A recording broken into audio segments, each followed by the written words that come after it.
Hello friends, welcome to our channel Easy Coding with Sumit. I hope guys you are doing extremely well. Friends, if you haven't subscribed the channel yet, please subscribe the channel and hit the notification icon to get the latest update first. Okay guys, without wasting any time, let's get started. Guys जैसे कि हमने अपने पिछले videos में पढ़ा था कि logical operators क्या होता है और उसका यूज़ करके हम कैसे सी लैंग्वेज में जो है कुछ प्रोग्राम्स को जो है हमने देखा था कि कैसे हम बना सकते हैं। आज जो है हम लॉजिकल ऑपरेटर का यूज़ करके जो है कुछ और क्वेश्चंस को सॉल्व करेंगे और इसके बारे में अच्छे से जानेंगे कि इसका यूज़ करके हम कैसे कॉम्प्लेक्स क्वेश्चन को भी जो है ईजिली जो है इसको सॉल्व कर सकते हैं। तो आज हम पहले हम इजी से स्टार्ट करते हैं। आज हम पहले सबसे पहले देखेंगे कि हम इवन और ऑड का प्रोग्राम कैसे बना सकते हैं। हम ये कैसे चेक कर सकते हैं कि ये जो नंबर जो है जो हमें इनपुट दिया गया या तो यूज़र के द्वारा या फिर आपने ही नंबर को डिफाइन किया उसको हम कैसे बता सकते हैं कि वो नंबर जो है इवन है या ऑड है। तो सबसे पहले तो ये देखते हैं कि इवन नंबर्स होते क्या है। तो जो इवन नंबर्स होते हैं वो क्या होता है, अगर आप उसको 2 से डिवाइड करोगे तो वो क्या होगा, रिमाइंडर उसका 0 आएगा। जैसे कि 2 हो गया, 4 हो गया, 6 हो गया, 8 हो गया, 0 हो गया, 10 है, एटसेट्रा। ये जो है क्या है, इवन नंबर से, क्योंकि अगर आप इसको 2 से अगर डिवाइड करोगे तो वो क्या होगा, उसका जो रिमाइंडर आएगा 0 आएगा। अगर आप जैसे 4 को डिवाइड करोगे 2 से तो क्या हो जाएगा, उसका रिमाइंडर 0 आ जाएगा, क्योंकि 2 multiply by 2 is equal to 4 हो जाएगा। 2 इंटू 2 इजिकल टू 4 हो जाएगा, यानी उसका रिमाइंडर कितना आ रहा है, 0 आ रहा है। तो और जो ऑड नंबर्स होते हैं वो क्या होते हैं बेसिकली, कि वो जो नंबर्स होते हैं वो ऐसे नंबर्स होते हैं जिसको आप अगर 2 से डिवाइड करो तो उसका जो रिमाइंडर आएगा वो 0 नहीं होगा बल्कि वो कोई नंबर होगा। ठीक, तो वो जो नंबर्स होते हैं वो ऑड नंबर्स होते हैं। तो जैसे कि अगर हम यहाँ पे देखें 13 को लेते हैं, 13 को अगर आप डिवाइड करोगे 2 से तो आप देखोगे जो इसका आंसर आ रहा है वो 6.5 में आ रहा है, यानी डेसिमल में आ रहा है। डेसिमल में आ रहा है इसका मतलब है कि उसका जो आउटपुट आएगा, सॉरी उसका जो रिमाइंडर होगा वो जो होगा वो 0 नहीं होगा बल्कि वो कोई नंबर होगा। जैसे कि अगर हम यहाँ पे 12 लेते हैं, उसको डिवाइड अगर 2 से करें तो वो जो इज इक्वल टू 6 आ रहा है, यानी कि ये शो कर रहा है कि इसका रिमाइंडर जो है वो 0 आएगा। तो ऐसे हम बता सकते हैं कि इसका रिमाइंडर क्या होगा, 0 नहीं होगा और इसका रिमाइंडर 0 होगा। तो ये जो नंबर है 13 वो कौन सा नंबर है, ये 13 जो है वो कौन सा नंबर है, तो वो जो है ऑड नंबर है। ठीक, और ये जो हमारा 12 है वो कौन सा नंबर है, तो 12 जो है वो हमारा इवन नंबर है। ठीक, तो हम इसी को देखते हैं कि हम इस प्रोग्राम को जो अपने सी लैंग्वेज में कैसे बना सकते हैं। तो सबसे पहले तो हम यहाँ पे अपना हेडर फाइल डिफाइन करेंगे कि जो हमारा हेडर फाइल है stdio.h। उसके बाद हम अपना एक मेन सेक्शन, और उसके बाद जो है हम यहाँ पे, सॉरी ये थोड़ा सा गलती हो गया, उसके बाद यहाँ पे हम एक नंबर जो है वेरिएबल डिक्लेयर कर देते हैं, जैसे कि ABC। ठीक, या तो आप यहाँ पे पहले इसको डिफाइन कर सकते हो कि जो ए है उसका वैल्यू क्या है, उसमें कितना कंटेन है, कितना स्टोर है उसमें, तो हम यहाँ पे पहले डिफाइन कर सकते हैं। या फिर हम यूज़र से भी इनपुट ले सकते हैं कि यूज़र जो है वो जो यूज़र है वो कौन सा नंबर डालना चाहते हैं, वो किस नंबर के लिए चेक करना चाहते हैं। हमने स्कैनफ फंक्शन का यूज़ देखा था कि स्कैनफ फंक्शन की हेल्प से हम कैसे जो है यूज़र से इनपुट जो है डेटा ले सकते हैं। तो यहाँ पे जो है हम यूज़र से इनपुट लेंगे। तो सबसे पहले तो हम अपना प्रिंटफ फंक्शन लिख देते हैं जिसमें कि यूज़र को दिखाई दे कि हम बोल रहे हैं उसको कि आप जो है यहाँ पे कोई भी नंबर जो है यहाँ पे पुट करो। तो हम सबसे पहले लिख देते हैं enter numbers to check for even और ऑड। ठीक, हमने यहाँ पे लिख दिया। उसके बाद जो है हम क्या करते हैं, अब स्कैनफ फंक्शन का यूज़ करते हैं यूज़र से जो है डेटा लेने के लिए। तो हमने, आप यहाँ पे देख सकते हो कि हमने इंटीजर टाइप का वेरिएबल यहाँ पे डिक्लेयर किया, तो उसके लिए हमें यहाँ पे क्या लिखना पड़ेगा। तो हमने यहाँ पे इंटीजर टाइप का वेरिएबल जो है यहाँ पे डिक्लेयर किया। तो सबसे पहले तो हमें उस इंटीजर टाइप का जो वेरिएबल रहता है उसका जो स्पेसिफायर रहता है मॉडुलस डी, वो हमें यहाँ पे लिखना पड़ेगा। उसके बाद जो है यहाँ पे आप देख सकते हो कि 3 वेरिएबल है, आप किस में अपना डेटा स्टोर कराना चाहते हो। तो मैं चाहता हूँ कि ए में हमारा डेटा स्टोर हो, तो हम %a लिखेंगे। ठीक, हम %a लिखेंगे। उसके बाद क्या है, तो प्रिंट एफ मॉडुलस डी। उसके बाद अब क्या है, अब हमें अपना लॉजिक लिखना है। अब हम कैसा लिखेंगे रिमाइंडर, तो हमने अपने पिछले प्रोग्राम में देखा था कि हम कैसे जो है रिमाइंडर के लिए जो है हमने मॉडुलस का यूज़ किया था, जिसमें हम बता सकते हैं कि अगर आप जैसे कि यहाँ पे कोई भी नंबर है 12 अगर हम इसको 2 से डिवाइड करते तो इसका रिमाइंडर क्या आएगा हमें नहीं पता है मान के चलो। तो हमने एक सिंबल का यूज़ किया था ये परसेंटेज का, जिसको मॉडुलस बोलते हैं। इसकी हेल्प से हम ये बता सकते हैं कि जो है इसका रिमाइंडर है वो कितना आएगा, जो कि हमने अपने पिछले वाले फंक्शन में यूज़ किया था, पिछले वाले सॉरी वीडियोस में हमने अपने इसका यूज़ किया था। तो यहाँ पे जो है ए में हमारा पूरा डेटा स्टोर है, तो हम बता सकते हैं कि ए में ए मॉडुलस 2 करेंगे। क्या? ए मॉडुलस 2 करेंगे, मतलब ए में जो है अगर हम 2 से डिवाइड करेंगे और उसका अगर रिमाइंडर जो है अगर 0 आ गया, उसका रिमाइंडर कितना आ गया, अगर 0 आ गया तो हम बता सकते हैं कि वो जो नंबर होगा वो 2 से क्या हो जाएगा, पूरी तरह से वो डिविजिबल हो जाएगा, यानी कि वो कौन सा नंबर हो जाएगा, वो हमारा इवन नंबर हो जाएगा। और हम यहाँ पे फिर बोल सकते हैं कि वो रिटर्न कर दे 0। कंट्रोल एस से अगर इसको सेव करें तो यहाँ पे हम इसको किस नाम से, ऑपरेटर्स 2.c, तो इसको पहले तो हम यहाँ पे एक रन करके देखते हैं। और जैसे कि इसने हमने लिखा 12 तो ये 1 कर रहा है, 12 के लिए इसने 1 क्यों यहाँ पे प्रिंट किया, अब वो यहाँ पे हम जानते हैं कि इसने जो है क्यों ये प्रिंट किया 1। तो क्या हो रहा था यहाँ पे, तो जैसे कि a जो है मान के चलो वो 12, हमने क्या एंटर किया यहाँ पे a के लिए, हमने मान के चलो यहाँ पे हमने 12 एंटर किया कि हमारा जो a में जो डेटा स्टोर है वो 12 है, 12 मॉडुलस 2। इसका मतलब क्या हुआ, अगर हमने 12 में जो है अगर 2 से डिवाइड दिया तो क्या उसका रिमाइंडर 0 आएगा, तो बिल्कुल उसका रिमाइंडर 0 आएगा, क्योंकि वो पूरी तरह डिविजिबल हो जाएगा 2 से, तो उसका रिमाइंडर कितना आएगा, 0 आएगा, जो कि हमारे इस कंडीशन को क्या कर रहा है, हमारे जो इस कंडीशन को जो है वो सेटिस्फाइड कर रहा है, यानी कि 12 के लिए जो है ये कंडीशन पूरी तरह से सेटिस्फाइड है। तो इसलिए इसने यहाँ पे क्या प्रिंट किया, 1 प्रिंट किया, कि ये बोल रहा है कि हाँ 12 जो है इस कंडीशन को सेटिस्फाइड कर रहा है, इसलिए इसने यहाँ पे 1 प्रिंट कर दिया। अगर यहाँ पे हम 13 लिखे तो ये 0 प्रिंट कर रहा है। 0 क्यों प्रिंट कर रहा है, अगर हम एग्जांपल यहाँ पे अगर हम देखें कि जो अगर हम 13 लेते हैं, अगर 13 में अगर हम 13 मॉडुलस 2 करें, यानी 13 में अगर हम 2 से डिवाइड दें तो उसका रिमाइंडर जो है क्या आएगा, 1 आएगा, उसका रिमाइंडर क्या आएगा, 1 आएगा, जो कि हमारे इस कंडीशन को सेटिस्फाइड नहीं कर रहा है। क्यों? क्योंकि इस कंडीशन में ये कह रहा है कि अगर हम किसी भी नंबर को, जो एक ही जगह अगर कोई भी नंबर है, अगर उसको अगर हम 2 से क्या करें, डिवाइड करें, तो उसका जो रिमाइंडर होना चाहिए वो 0 होना चाहिए, जबकि इसके लिए सेटिस्फाइड था इसीलिए 1 प्रिंट किया। ये बोल रहे कि हाँ ये ट्रू है। और 13 के लिए सेटिस्फाइड नहीं था, इसलिए ये क्या प्रिंट कर रहा है, यहाँ पे 1 प्रिंट कर रहे हैं। ठीक, और इसको हम एक और तरीके से लिख सकते हैं। हम यहाँ पे अगर इसको लिखे प्रिंट एफ,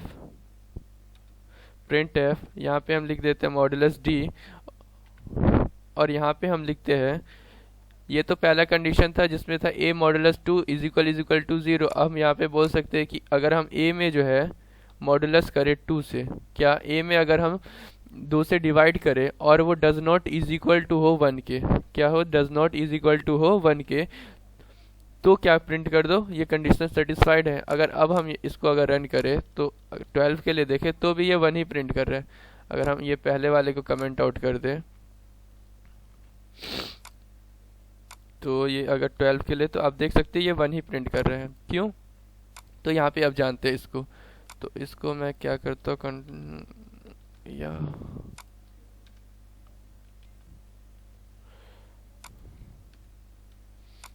तो यहाँ पे ये बेसिकली कहना क्या चाहता है, तो सब एक सिंपल सा लॉजिक है यहाँ पे। तो अगर आप 2, अगर किसी भी नंबर में जो है ना, अगर आप 2 से डिवाइड करोगे तो या तो वो आपको रिमाइंडर 1 देगा या फिर वो रिमाइंडर 0 देगा। क्या देगा? या तो वो रिमाइंडर 1 देगा या फिर वो रिमाइंडर 0 देगा। तो अगर हमने 12 में जो है मॉडुलस किया 2 से, तो ये कंडीशन कह रहा है does not is equal to हो 1 के, तो बिल्कुल सही था ये, क्योंकि अगर हम 12 में जो है अगर 2 से डिवाइड करेंगे तो उसका रिमाइंडर 0 आएगा। क्या आएगा? 0। तो क्या 0 जो होगा क्या 1 के इक्वल है? नहीं है। तो यही तो ये कह रहे हैं कि उसका जो रिमाइंडर होना चाहिए वो 1 के इक्वल नहीं होना चाहिए। तो 0 जो है उसका रिमाइंडर 0 आएगा, जो कि does not is equal to है 1 के। तो इसका मतलब हुआ जो इसका रिमाइंडर कितना आता वैसे, वो 0 आता, जो कि 0 क्या है, does not is equal to है 1 के। तो यानी 12 के लिए क्या था, ये कंडीशन सेटिस्फाइड था, ये कंडीशन ट्रू हो जा रहा था, इसीलिए यहाँ पे ये क्या प्रिंट कर रहा था, जैसे हम यहाँ पे 12 लिखते हैं तो ये क्या प्रिंट कर रहा था, 1 प्रिंट कर रहा था। देख सकते हो आप 1 प्रिंट कर रहा था। और अगर 13 के लिए देखें, 13 के लिए, तो 13 के लिए, 13 नहीं 15 के लिए देखते हैं। 15 मॉडुलस अगर 2 करे तो ये क्या आता, इज इक्वल टू ये कितना आता, 1 आता। तो 1 जो था क्या था, क्या 1 does not is equal to है 1? नहीं, बल्कि 1 जो है वो तो इज इक्वल टू 1 है। ये तो ट्रू हो जा, ये इसके लिए क्या हो जा रहा था, फॉल्स हो जा रहा था। क्यों? क्योंकि ये कह रहा था कि उसका जो रिमाइंडर है वो 1 नहीं होना चाहिए, और जबकि इसमें क्या है वो 1 हो जा रहा है, क्योंकि 15 में अगर आप 2 से डिवाइड करो तो उसका रिमाइंडर कितना आएगा, 1 आएगा। तो वो इस कंडीशन को क्या सेटिस्फाइड कर पा रहा था? तो नहीं कर पा रहा था। इसीलिए जो है अगर हम यहाँ पे अगर 15 लिखते हैं 15, तो वो क्या प्रिंट कर रहा है, वो 0 प्रिंट कर रहा है, बोल रहा है कि ये कंडीशन फॉल्स हो गया। हम इस तरह से भी इसको चेक कर सकते हैं, और हम इसको ऐसे भी लिख सकते हैं। हमने यहाँ पे लिख दिया प्रिंट एफ मॉडुलस डी, और हम इसको बोल सकते हैं कि अगर हमने ए में जो है मॉडुलस 2 किया और वो does not is equal to हुआ 0 के, अब इसका कहने का मतलब क्या है? तो सबसे पहले तो इसके लिए एक इसको अगर रन करें और हम यहाँ पे लिख दें 12 लिखते हैं, तो 12 लिख रहे हैं तो ये 10 आ रहा है, क्योंकि ये पिछला वाला हमने यहाँ पे कमेंट आउट नहीं किया। और 12 अगर लिखे तो ये 0 बता रहे हैं, देख सकते हो आप 0 बता रहे हैं। 0 क्यों बता रहा है? तो इस कंडीशन के लिए क्या था, 12 पे ये सेटिस्फाइड हो जा रहा था। क्यों? 12 के लिए लेकिन इस वाले कंडीशन में 12 के लिए सेटिस्फाइड नहीं हो पा रहा है। क्यों नहीं हो पा रहा है? तो अगर इसको हम यहाँ पे देखें तो ये कहना चाह रहा है कि अगर हम a को मॉडुलस 2 करें, यानी a हमारा 12 था, अगर उसको मॉडुलस 2 करे तो वो does not is equal to है 0, यानी उसका जो रिमाइंडर है वो इक्वल नहीं है 0। बिल्कुल गलत कह रहा था। क्यों? क्योंकि अगर 12 में अगर हम 2 से अगर डिवाइड करें तो उसका तो मॉडुलस जो उसका जो रिमाइंडर होगा वो तो 0 होगा। इस वाले कंडीशन में क्या कह रहा था कि इसका रिमाइंडर कितना आया, 0 आया। क्या 0 जो है does not is equal to है 0 के? नहीं, 0 तो है, इक्वल है 0 के। तो इस वाले कंडीशन के लिए क्या हो जा रहा था, 12 जो है सेटिस्फाइड नहीं हो रहा था, इसलिए वहाँ पे ये 0 प्रिंट कर रहा था। यहाँ पे 13 के लिए सेटिस्फाइड हो जाएगा, क्योंकि 13 में अगर हम 2 से अगर डिवाइड दे तो इसका रिमाइंडर कितना आएगा, 1 आएगा। तो 1 जो है क्या, 1 does not is equal to है 0, तो बिल्कुल 1 जो है वो does not is equal to है 1 डजंट इज इक्वल टू 0। तो 13 के लिए क्या हो रहा था, ये कंडीशन सेटिस्फाइड हो जा रहा था। तो अगर हम 13 के लिए इसको अगर रन करें तो क्या हो जाएगा, 13, 15, 17, तो ये 1 प्रिंट करके देगा। तो सभी में कहने का मतलब क्या था, तो इसको अगर एक बार फिर से देखें तो इस वाले में कहना चाह रहा था ये कि अगर हम किसी भी नंबर को 2 से अगर डिवाइड करें और उसका रिमाइंडर 0 आ जाए तो कंडीशन सेटिस्फाइड हो। तो 12 के लिए कंडीशन ये सेटिस्फाइड हो जा रहा था। 12 क्योंकि 12 में 2 से डिवाइड करे तो मॉडुलस ये क्या हो जाएगा, रिमाइंडर 0। 13 के लिए ये नहीं कर रहा था, 13 के लिए नहीं कर रहा था। ठीक, इसमें क्या रहा था कि अगर हम 12 में अगर 2 से डिवाइड करें तो वो does not is equal to होना चाहिए 1 के। तो बिल्कुल, क्योंकि 12 में अगर 2 से डिवाइड करें तो रिमाइंडर 0 आएगा, जो कि 1 के इक्वल नहीं था। तो ये 12 के लिए कंडीशन सेटिस्फाइड, यानी इवन नंबर्स के लिए ये भी कंडीशन सेटिस्फाइड था, इवन नंबर्स के लिए ये भी कंडीशन सेटिस्फाइड था। लेकिन ये वाला जो कंडीशन था उसमें ये कह रहा था कि जो a है, क्या है, a जो है उसको अगर हम मॉडुलस 2 करें, यानी 12 को अगर मॉडुलस 2 करें तो वो डजंट इज इक्वल टू 0। यानी कि अगर इवन नंबर यहाँ पे कुछ भी लेते हैं तो उसको अगर हम मॉडुलस 2 करें तो वो तो इक्वल होगा 0 के, लेकिन ये बोल रहा है डजंट इज इक्वल टू 0। यानी ये इवन नंबर्स के लिए जो है ये कंडीशन सेटिस्फाइड नहीं हो रहा था, बल्कि ये ऑड नंबर के लिए कंडीशन जो है सेटिस्फाइड हो रहा था। ठीक, अब हम क्या करते हैं ना कि अब हम एक प्रोग्राम बनाते हैं जिसमें हम ये चेक करेंगे कि वो जो नंबर जो है, क्या वो नंबर 2, 3 से क्या है, 2 और 3 दोनों से क्या वो डिविजिबल है। अगर दोनों से डिविजिबल है तो वो क्या हो, 1 प्रिंट करे, यानी ट्रू प्रिंट करे, वैलिड है, नहीं तो वो 0 प्रिंट करे। ठीक, तो यहाँ पे अगर हम वो देखें तो यहाँ पे मान के चलो n की जगह जो है हम n कुछ भी नंबर है, हमें नहीं पता वो n जो है क्या नंबर है। ठीक, तो कंडीशन क्या है कि अगर n जो है मॉडुलस हो जाए 2 के और इज इक्वल टू 0 हो जाए, मतलब ये कंडीशन क्या हो गया, ट्रू हो गया। ठीक, हम तो इसी पे बनाना चाहते हैं। और n मॉडुलस अगर 3 हो और इज इक्वल टू 0 हो जाए तो भी ये कंडीशन क्या हो जाए, ट्रू हो जाए। कंडीशन क्या हो जाए, ट्रू हो जाए। तो इस सिचुएशन में हम क्या करेंगे, अगर वो 2 से भी डिविजिबल हो जाए वो नंबर और रिमाइंडर उसका 0 आए, और 3 से भी रिमाइंडर उसका 0 आए, तो वो दोनों कंडीशन क्या हो गया, ट्रू हो गया। तो हमने इससे अपने पिछले वीडियो में देखा था कि अगर दोनों कंडीशन सेटिस्फाइड हो, यानी कि उसमें जितने भी कंस्ट्रेंट्स है अगर वो सभी जो है ट्रू है तो हम ट्रू है तो, और ऐसा अगर कोई क्वेश्चन पूछा जाए कि अगर वो 2 और 3 दोनों से डिविजिबल हो, यानी ये भी ट्रू रहना चाहिए और ये भी ट्रू रहना चाहिए, तभी हमें रिजल्ट जो है वो ट्रू हो। तो उसके लिए हम एक एंड ऑपरेटर का यूज़ कर रहे थे, जिसमें क्या हो रहा था, अगर ये भी ट्रू है और ये भी ट्रू है, ये भी ट्रू है और ये भी ट्रू है, तभी जो वो पूरा कंडीशन था वो ट्रू हो रहा था, तभी वो पूरा कंडीशन ट्रू हो रहा था। लेट्स सपोज कि n की जगह अगर हम 6 रख दे, तो 6 में अगर हम 2 से क्या करेंगे, डिवाइड करेंगे, तो उसका रिमाइंडर कितना आएगा, 0 आएगा। ट्रू है, ये वैलिड है, ठीक। और अगर इसके लिए देखें, 6 के लिए, 6 में अगर 3 से डिवाइड करेंगे तो उसका भी रिमाइंडर कितना आएगा, 0 आएगा। ये क्या है, ट्रू है, सेटिस्फाइड कर रहा है इस कंडीशन के लिए, ये 6 के लिए ये। तो ये भी ट्रू है, ये भी ट्रू है, मतलब ये कंडीशन पूरा क्या हो गया, ट्रू हो गया, ठीक। अब n की जगह जो है हम 10 ले लेते हैं, तो 10 तो 2 से डिविजिबल हो जाएगा, तो 10 के लिए सेटिस्फाइड है 2, बिल्कुल सेटिस्फाइड है। क्या 10 3 से अगर 3 से डिवाइड करे तो क्या उसका रिमाइंडर 0 आएगा, तो बिल्कुल 0 नहीं आएगा उसका रिमाइंडर। तो इस कंडीशन को ये सेटिस्फाइड कर रहा था, तो नहीं कर रहा, तो ये फॉल्स हो गया। अगर ये फॉल्स हो गया, तो अगर हम एंड ऑपरेटर का जब यूज़ करते हैं और एक कंस्टेंट उसका अगर ट्रू हो और एक अगर फॉल्स हो, एक भी अगर उसमें फॉल्स हो जाए, तो पूरा कंडीशन क्या हो जाता है, फॉल्स हो जाता है, पूरा कंडीशन क्या हो जाता है, वो फॉल्स हो जाता है। तो हमने n इज इक्वल टू 10 के लिए भी देखा और n इज इक्वल टू 6 के लिए भी देखा।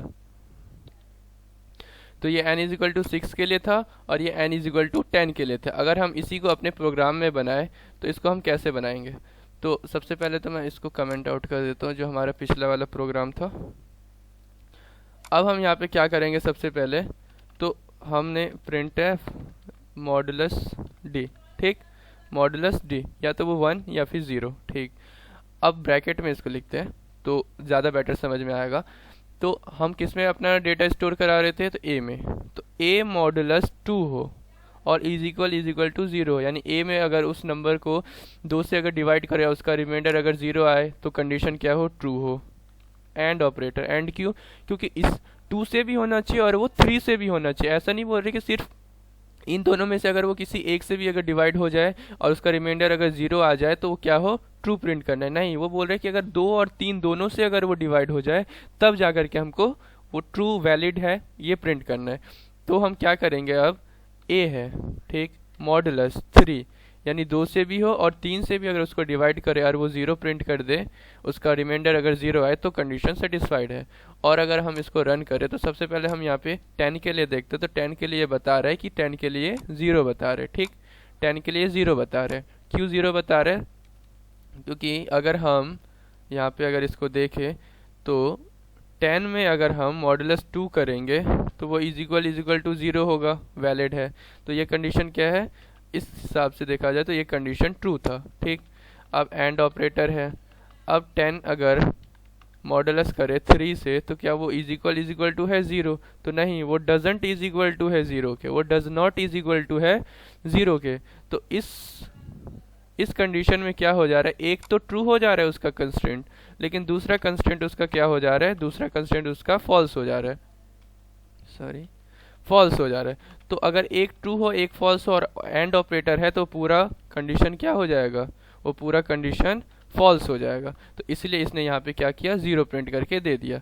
और इसी को अगर हम 18 के लिए चेक करें, 18 के लिए, तो ये 1 प्रिंट कर रहा है, तो ये 1 क्यों प्रिंट किया।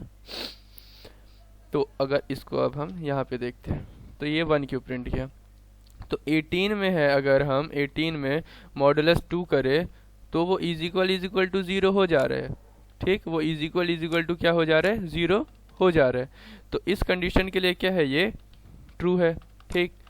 एंड और अगर हम 18 में जो है मॉडुलस अगर 3 करें, तो भी वो इज इक्वल टू 0 होगा, क्योंकि 6 3 6 18, 2 9 18, यानी दोनों में ये रिमाइंडर क्या आ रहा है, 0 आ जा रहा है।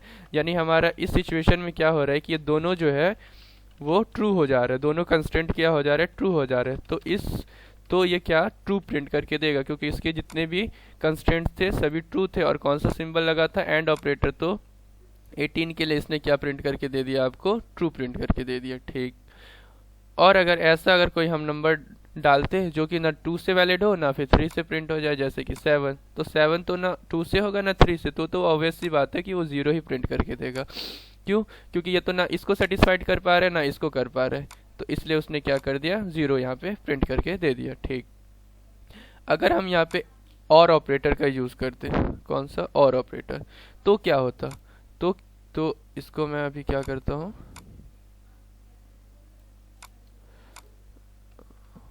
ऊपर ऊपर, ठीक। यहाँ पे अगर और ऑपरेटर है और इसको अगर हम सेव करें, रन करें, तो अगर हमने यहाँ पे मान के चलो, यहाँ पे हमने डाला ऐसा नंबर 10, तो 10 के लिए इससे पिछला वाला जो हमारा प्रोग्राम था उस 10 के लिए वो क्या फॉल्स प्रिंट कर रहा था, लेकिन ये ट्रू वैलिड प्रिंट करेगा। क्यों? क्योंकि ये जो और ऑपरेटर है ना उसमें अगर एक भी कंस्ट्रेंट अगर ट्रू हो जा रहा है, और ऑपरेटर के लिए क्या है, वो अगर एक भी कंस्ट्रेंट अगर ट्रू हो जा रहा है तो वो क्या प्रिंट करके दे देगा आपको, वो बोलेगा कि हाँ ये वैलिड है। क्यों वैलिड है? क्योंकि और ऑपरेटर में बस एक भी कंस्ट्रेंट अगर ट्रू हो जाता है तो वो पूरा कंडीशन ट्रू हो जाता है। तो यहाँ पे क्या था, हमने यहाँ पे अभी 10 लिया था, तो 10 में अगर हम मॉडुलस 2 करें और इज इक्वल टू वो क्या 0 होगा, तो बिल्कुल होगा। अगर 10 में 2 से डिवाइड करेंगे तो हमारा रिमाइंडर 0 आएगा। तो इस सिचुएशन में क्या हो रहा था, ये ट्रू हो जा रहा था। फिर हमारा और ऑपरेटर था और इधर 10 मॉडुलस 3 वो डजंट इज इक्वल टू 0 है, यानी कि ये कंडीशन हमारा क्या हो जा रहा था, फॉल्स हो जा रहा था। ये कंडीशन हमारा फॉल्स हो जा रहा था, ये कंडीशन हमारा फॉल्स हो जाता है। लेकिन और ऑपरेटर क्या, और ऑपरेटर में अगर एक भी कंस्ट्रेंट अगर ट्रू हो जाए, भले ही पूरे कंस्ट्रेंट, अगर यहाँ पे 10 कंस्ट्रेंट भी रहते हैं ना और सभी अगर फॉल्स होते, सभी कंडीशन फॉल्स होते, फिर भी ये यहाँ पे क्या ट्रू ही प्रिंट करके देता। इसीलिए 10 के लिए क्या था, ये ट्रू प्रिंट था। अगर यहाँ पे हम 17 लिखते तो 17 ना 2 से डिविजिबल होगा ना फिर 3 से डिविजिबल होगा, तो 17 के लिए 0 प्रिंट करेगा। क्यों? क्योंकि इस कंडीशन 17 के लिए क्या था, तो 17 के लिए जो है मॉडुलस 2 करे तो ये doesn't is equal to, sorry, doesn't is equal to 0 होता, और 17 के लिए ये भी जो है डजंट इज इक्वल टू 0 होता। तो इस कंडीशन में ये भी फॉल्स होता और ये भी फॉल्स होता, तो इस सिचुएशन में क्या होता, ये भी फॉल्स हो जाता, क्योंकि इन दोनों में एक भी क्या है, ट्रू नहीं है। इसीलिए ठीक, यहाँ पे अगर आपको किसी ने ऐसा पूछा 2 के लिए, 3 के लिए, और ऐसा बोल दे कि वो नंबर जो है अगर 2 से भी प्रिंट हो, 2 से प्रिंट हो, यानी सॉरी 2 से डिविजिबल हो, या फिर 3 से डिविजिबल हो, या फिर 5 से डिविजिबल हो, तो आपको कुछ नहीं करना है, बस आपको फिर एक ऐसी ब्रैकेट बनाना है, उसमें आपको लिख देना है a मॉडुलस 5, अगर इज इक्वल टू 0 हो जा रहा है तो कंडीशन सेटिस्फाइड है। ठीक, तो हम यहाँ पे अगर सेव करें, रन करें, तो यहाँ पे आप देख सकते हो कि ऐसा कौन सा नंबर है जो कि 2 से भी डिविजिबल ना हो, 3 से भी ना हो, और सिर्फ 5 से हो। तो आप बताओ ऐसा। या फिर हम अगर 44 ले ले तो 44 क्या है, 3 से डिविजिबल होगा, नहीं होगा, 5 से होगा, नहीं होगा, सिर्फ 2 से होगा। इस सिचुएशन में भी जो है ये 1 प्रिंट करके देगा, क्योंकि इसमें एक कंडीशन जो है ट्रू हो जा रहा था। ठीक, इसी तरह अगर आप यहाँ पे एंड का सिंबल दे देते और आपको अगर पूछा जाता कि ऐसा कौन सा नंबर है, आप नंबर इनपुट करो जो कि क्या हो, 2 से भी डिविजिबल हो, 3 से भी डिविजिबल हो, और 5 से भी डिविजिबल हो, और उसका रिमाइंडर क्या होना चाहिए, 0 होना चाहिए। तो यहाँ पे अगर मान के चलो पहले आप 25 दो, तो 25 क्या होगा, सिर्फ 5 से ही डिविजिबल होगा, तो ये 0 प्रिंट करके दे देगा। ठीक, ये 0 प्रिंट करके दे देगा। वहीं अगर आप इसको अगर 30 के लिए देखो तो 30 2 से डिविजिबल होगा, 15 टाइम्स में ये चले जाएगा तो ये डिविजिबल हो जाएगा। ठीक, 3 10 टाइम्स में 30 पूरी तरह से डिविजिबल हो जाएगा, और 5 से अगर इसको डिवाइड करें तो 6 टाइम में जो है ये पूरी तरह से डिविजिबल हो जाएगा। तो 30 के लिए क्या प्रिंट कर देगा, ये 1 प्रिंट करके आपको दे देगा। ठीक, तो ये था एक सिंपल सा प्रोग्राम जिसमें हमने देखा कि हम कैसे जो है एंड और ऑपरेटर का यूज़ करके जो है सिंपली जो है इस प्रोग्राम को हम बना सकते हैं। हम अपने आगे के वीडियोस में जानेंगे कैसे हम एक ही लाइन में जो है, जैसे हमने यहाँ पे सिर्फ एंड ऑपरेटर का यूज़ किया, इधर भी एंड ऑपरेटर का यूज़ किया, हम जानेंगे कैसे कि हम एक ही साथ जो है एंड और नॉट तीनों ऑपरेटर का यूज़ करके जो हम कैसे जो है प्रोग्राम को हम बना सकते हैं। तो फिलहाल आज के वीडियो में बस गाइज इतना ही। अगर आपको वीडियो पसंद आए तो प्लीज़ चैनल को लाइक करें और सब्सक्राइब करें। Okay guys, thank you, take care.